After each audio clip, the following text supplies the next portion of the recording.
terima kasih atas kehadirannya, menyempatkan.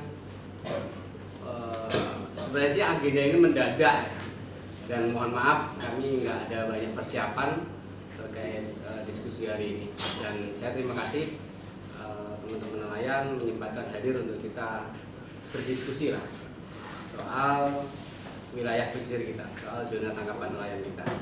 Di sini kita kedatangan teman-teman dari Lembaga Kiara. Lembaga Kiara itu kepanjangannya Koalisi Rakyat untuk Keadilan Perikanan. Mereka berkantor di Jakarta, yang untuk kegiatan teman-teman Kiara itu pendampingan terhadap nelayan-nelayan yang ada di Indonesia. Dan ini mereka meminta untuk ingin melihat seperti apa sih kondisi kalting teman-teman nelayannya. Tadi saya ada dipesanin oleh teman-teman, kita coba ingin perkenalkan profesi kita sama tantangan apa saja yang kita hadapin terkait profesi itu, wilayah tangkap dan persoalan-persoalan dan lain. Sama pandangan kita terhadap rencana ini.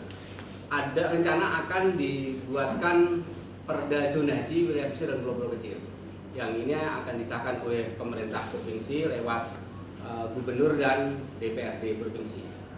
Ini tahun ini rencananya itu akan ketok. Dengar-dengar karena teman-teman itu sudah menelaah ya jauh-jauh hari, dan secepat mungkin atau mungkin Agustus ini akan diketok, akan diperdakan gitu, akan menjadi aturan hukum terkait pesisir ini. Dan itu kita akan melihat seperti apa. Terus ya kita akan belajar bersama begitu. Apa itu Kiara dan bersama Kiara gitu. Nanti Mbak Susan saya perkenalkan. Saya sendiri Husein, mungkin teman-teman nelayan juga sudah pernah melihat saya ya. Ini ada saya dari Pokja Pesisir dan Nelayan. Mungkin teman-teman lain juga sudah mendengar Pokja Pesisir dan Nelayan kan lembaga yang lama sebenarnya, pecahan dari Aman Bang ya. Tapi saya bergabung di Pokja ini, kan Pokja ini kemarin sempat tidak ada aktivitas gitu, makanya di akhir-akhir ini karena memang persoalan di pesisir semakin banyak, semakin kompleks, makanya pentingnya kita buat lembaga penguatan itu. Dan Pak Basile menjadi ketuanya. Kita tunjuk di sebelah sini ada Mbak Susan. Mbak Susan ini menjadi sekjen ya, sekjen dari Kiara. Di belakang ada Mas Farid, dan ini juga dari Kiara. Mas siapa Mas? Niko. Mas Niko. Mungkin itu pembukaan saya, dan kami ingin mendengar sebenarnya. Pengen banyak mendengar apa sih persoalan yang ada di pesisir kita, di zona tangkapan nelayan kita, makanya ingin melihat seperti apa kondisi realnya di lapangan gitu.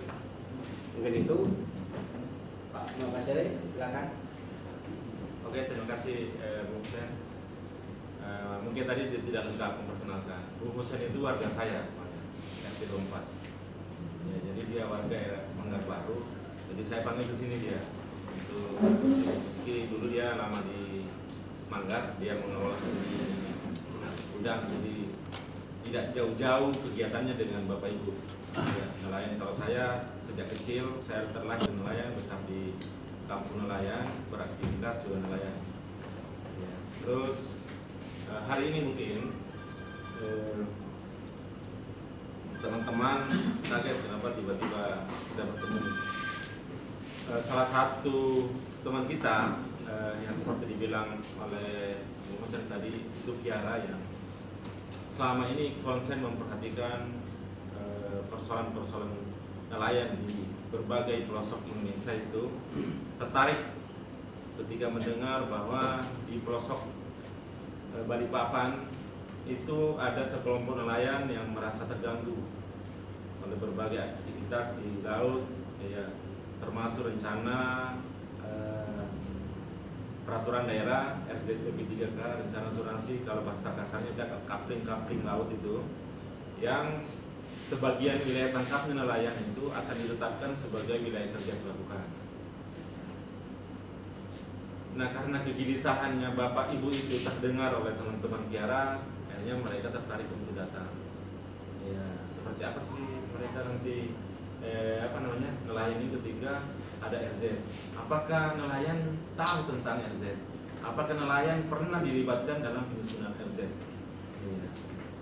Karena nelayan pengguna laut yang selama ini tiba-tiba ada sebuah kepentingan nelayan diatur, terus bapak-bapak tidak pernah diajak bicara.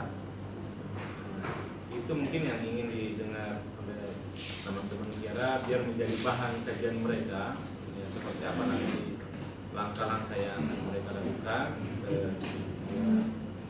kita. Terus ya nelayannya sendiri pandangannya seperti apa? Apakah menganggap sudahlah biar aja itu, atau ada yang menganggap itu penting, itu wilayah kami, hidup dari laut. Kalau laut kami dikaplin dan kami tidak mendapat ruang yang cukup, kami akan berjuang. Nah, di posisi itu kami mau melihat apakah kita ini ketika terganggu ingin memperjuangkan hak-hak kita. Karena ya agak lucu rasanya kalau kami dari Pokja posisi Pak.